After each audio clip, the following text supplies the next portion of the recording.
मेरे प्यारे दोस्तों, स्वागत है आप सभी का आपके गुरुजी चैनल एसपी झा चैनल पे। और मेरे प्यारे दोस्तों, आज मैं आप लोगों को डॉक्टर केसी सिन्हा मैथ क्लास 10 का सॉल्यूशन करवा रहा हूँ, जिसमें कि हम लोग चैप्टर 3.1 को बहुत ही अच्छे तरीके से कर रहे हैं और सीख रहे हैं आप लोगों को, और सिखा भी रहे हैं मेरे प्यारे भाइयों, अच्छे तरीके से समझा रहे हैं। जिसमें कि मेरे प्यारे भाइयों, मेरे प्यारे दोस्तों, मैंने आप लोगों को क्वेश्चन नंबर 21 के 1 नंबर बहुत ही अच्छे से समझा दिया था, सिखा दिया था। और आज मैं आपको क्वेश्चन नंबर 21 के दूसरे नंबर प्रश्नों को उतने ही अच्छे तरीके से सिखाऊंगा और समझाने का प्रयास करूंगा। अगर आप लोग पार्ट 27 तक नहीं देखें तो जाइए आप लोग देखिए, सारे कंसेप्ट आपको अच्छे तरीके से समझ में आएंगे। और ये पार्ट 28 है, जिसमें कि आपको ये क्वेश्चन नंबर 21 का दूसरा नंबर बताया जाएगा। क्वेश्चन आप लोग पढ़ लिए होंगे, मैं फिर भी आपको समझाने का प्रयास करता हूँ। कहा गया ए और बी का मान ज्ञात कीजिए जिसके लिए निम्नलिखित रैखिक समीकरण निकाय के अनंत अनेक हल हैं।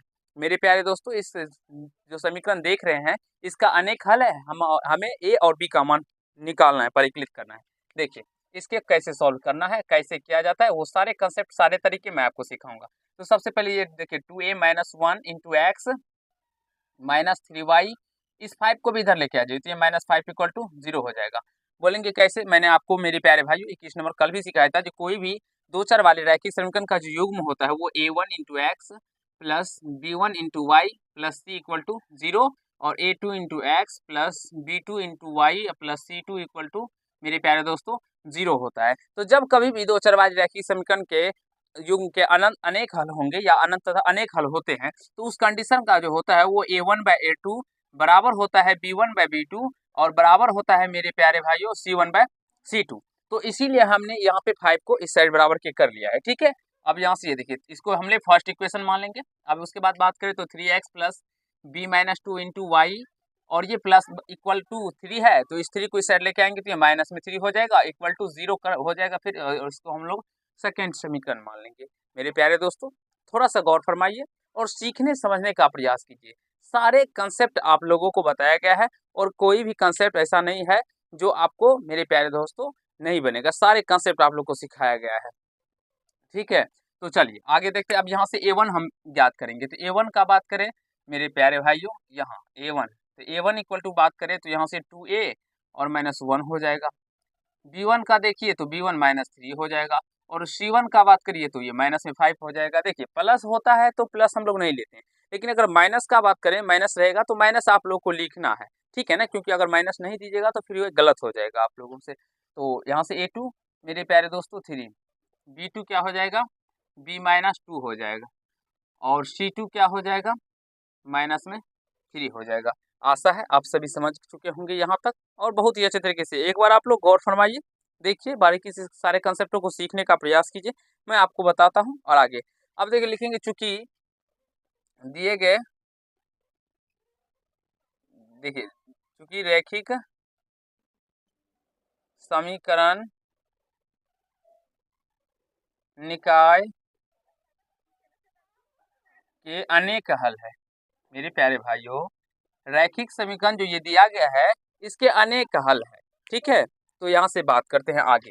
तो अब जब अनेक हल होता है तो उसका क्या कंडीशन होता है, यानी a1/a2 equal to b1/b2 equal to c1/c2। देखिए बाबू, नीचे आप जो लिखेंगे तो दिखाई पड़ेगा।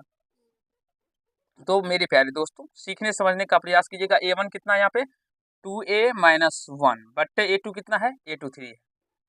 b1 कितना है, लाइट को जला दीजिए, -3। b2 कितना है, b-2। c1 कितना है, -5, और c2 कितना है मेरे प्यारे भाइयों, -3। तो ये माइनस से माइनस कैंसिल हो जाएगा, कट जाएगा, तो ये 5/3 ही रह जाएगा, ठीक है। एक बार देखिए और समझने का प्रयास कीजिए। क्या आपको कहीं से कोई प्रॉब्लम अगर आ रहा है तो आप लोग बताइए हम, मेरे प्यारे भाइयों, क्योंकि मैं यहाँ पे जो खड़ा रहता हूँ आपके प्रॉब्लम को ही सॉल्व करने के लिए यहाँ पे खड़ा रहता हूँ। जो आपको मैं जो भी प्रश्न सिखाऊं या समझाऊं, उसमें मेरे प्यारे दोस्तों आपको एक भी प्रश्नों में दिक्कत ना हो, सारे कंसेप्टों को आप लोग बारीकी से सीख जाए और अच्छे से इन प्रश्नों को आप लोग खुद से भी बनाना प्रयास करें तो आप लोगों से भी बन जाए। चलिए आगे सॉल्व करते हैं। अब मैंने कल भी बताया था और आप आज भी बताता हूँ, अगर कोई मेरे प्यारे भाई फ्रैक्शन ये इक्वल के फॉर्म में रहता है, जैसे अगर मान लीजिए a/b है बराबर में b/c हो, तो जब इसको हम लोग सॉल्व करेंगे इसका क्रॉस मल्टीप्लिकेशन होता है। जैसे बात करते हैं, ए को सी से मल्टीप्लाई हो जाएगा तो ये ए सी हो जाएगा, इस बी को इससे बी से मल्टीप्लाई हो जाएगा तो ये बी स्क्वायर हो जाएगा। उसी प्रकार से यहाँ पे भी हम लोग इसको सॉल्व करेंगे और सारे आपस में बराबर है तो हम लोग किसी को किसी से भी गुना करेंगे तो हमारा आंसर वही निकल के आएगा, चाहे हम इसको इससे मल्टीप्लाई करके निकाले या इसको इससे मल्टीप्लाई करके निकाले, हमारा आंसर में तनिक सा भी फर्क नहीं पड़ेगा। ठीक है, यहाँ से देखिए, चलो इसको हम लोग इससे भी मल्टीप्लाई कर सकते हैं और दूसरे से भी कर सकते हैं। तो चलिए हम लोग देखते हैं किससे करें जिससे कि हमारे आसानी से सॉल्व हो जाए। ठीक है मेरे प्यारे भाइयों, चलिए हम इसको इससे करते हैं। यहाँ से देखिए 2a माइनस 1 बट्टे क्या है मेरे प्यारे भाइयों 3, तो ये इसके भी बराबर है 5/3, तो इसके बराबर में 5/3 कर देते हैं। और यहाँ से देखिए इसके -3 बट्टे b-2 है, इसके बराबर में भी हम लोग 5/3 कर देते हैं। ठीक है, दोनों के बराबर में 5/3 कर दिए। अब बोलेंगे सर आपने ऐसा क्यों किया, क्या हम इन दोनों को बराबर नहीं कर सकते हैं? कर सकते हैं, आसानी से कर सकते हैं, लेकिन आपने सर क्यों किया? मेरे प्यारे दोस्तों, मेरे वीर जवानों, थोड़ा सा समझने का बात कीजिएगा। अगर इन दोनों को गुना करेंगे तो 2a को जब हम लोग b से मल्टीप्लाई करेंगे तो वहाँ पे 2a भी आ जाएगा, फिर उसको हटाने में थोड़ा सा दिक्कत हो जाएगा, समस्या हो जाएगा, आप लोग को फिर समझ में नहीं आ पाएगा, ये कैलकुलेशन उसका थोड़ा सा ज़्यादा हो जाएगा। तो इसीलिए मैं वैसा तरीके से सॉल्व करने का प्रयास करता हूँ जिसमें ज़्यादा कैलकुलेशन भी ना हो, आपको समझ में भी आ जाए। ठीक है, अब यहाँ से देखिए तो इससे गुना हो जाएगा तो ये 6a माइनस 3 और यहाँ से 3 से गुना तो होगा ये 15 हो जाएगा, 3×5 = 15। अब मेरे प्यारे भाइयों 6a इक्वल टू इस माइनस में 3 इस साइड लेके आएंगे तो 15, अब माइनस में 3 इधर आने पे ये प्लस में 3 हो जाएगा, तो 6a इक्वल टू यहाँ से 18 आ जाएगा और a का मान यहाँ से देखिए 18/6, ये मल्टीप्लाई के फॉर्म में था तो बराबर के जब भी इक्वल के साइड आएगा तो ये डिवाइड हो जाएगा, तो 6×3 = 18 आता है, तो a इक्वल टू क्या हो गया 3। बाबू आंसर मिला लीजिए तो एक बार। अब यहाँ से देखिए इसको मल्टीप्लाई होगा इससे और इसको इससे, तो ये 5b-10 इक्वल टू ये माइनस में 9 आ जाएगा। ठीक है, तो 5b इक्वल टू ये माइनस में 10 है, इधर आने पे ये माइनस है तो ये प्लस में आ जाएगा 10, तो यहाँ से 5b इक्वल टू 1 और b इक्वल टू 1/5 एक बार। अतः a इक्वल टू 3 और b बराबर 1/5। मेरे प्यारे दोस्तों, क्या कहीं से आपको इसमें प्रॉब्लम है या कहीं आपको समझने में दिक्कत हुआ है तो आप लोग ज़रूर ही कमेंट कीजिएगा। मुझे नहीं लगता है जिसमें आपको कहीं से कोई दिक्कत हुआ होगा और समझ में नहीं आया होगा, क्योंकि मैं जिस तरह से आप लोग को सिखाने और समझाने का प्रयास करता हूँ मेरे प्यारे भाइयों, मैं यह मान के चलता हूँ जो आप लोगों को कुछ भी नहीं आता है मैं पूरे बेसिक से सिखाता हूँ। कोई भी ऐसा कैलकुलेशन नहीं होता है जो कि मैं आपको नहीं समझाने का प्रयास करता हूँ। क्वेश्चन नंबर 3 में मेरे प्यारे दोस्तों यहाँ पे kx + 3y - k-3 = 0, यहाँ पे a और b नहीं दिया गया है, लेकिन आप सोचेंगे इसमें हम a और b का कैसे मान ज्ञात करेंगे, तो मेरे प्यारे दोस्तों यहाँ पे जहाँ पर भी k दिया गया है आप लोग वहाँ पे b का लेके सॉल्व कर सकते हैं। ठीक है, या k नहीं, मेरे प्यारे दोस्तों ऊपर में a और b का मान ज्ञात करने के लिए कहा गया है, तो एग्जैक्टली आप लोग k का ही मान वहाँ पे ज्ञात कर सकते हैं, k का भी मान निकल जाएगा आप लोग को वहाँ से, तो के का भी वहाँ पे 2 मान निकल जाएगा आप लोगों को। ठीक है, तो बना लीजिएगा अच्छे तरीके से, अगर दिक्कत होगा तो मैं फिर से बताने का सिखाने का आप लोगों को प्रयास करूँगा। आशा है ये सारे पार्ट आप लोग को समझ में आ गए होंगे और कहीं से कोई दिक्कत नहीं हुआ होगा।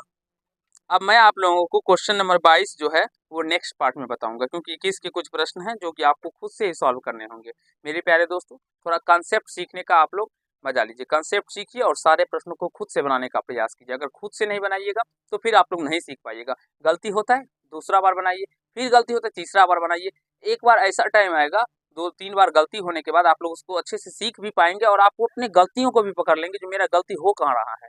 तो थोड़ा सा सोचिए, समझिए और विचार विमर्श कीजिए, और फिर भी कोई दिक्कत हो प्रश्न तो जरूर कमेंट कीजिएगा। ठीक है, तो चलिए आज के पार्ट में इतना ही करते हैं। कोशिश करेंगे मैं आपको नेक्स्ट क्वेश्चन भी करवाने का। ठीक है, सारे क्वेश्चनों को करवाएंगे आप लोगों को अच्छी तरीके से, होगा तो 21 का 3 नंबर भी करवाएंगे। ठीक है, तो चलिए आज के पार्ट में इतना करते हैं। अगर आप लोग को ये पार्ट अच्छा लगा हो तो कमेंट कीजिएगा, कैसा लगा ये कमेंट कीजिएगा। और मेरे प्यारे दोस्तों, चैनल पर नए होंगे तो इनको सब्सक्राइब कर लीजिएगा, बेल आइकन को प्रेस कर लीजिएगा, जिससे मेरे हर एक वीडियो का नोटिफिकेशन आप तक पहुँचता है। धन्यवाद।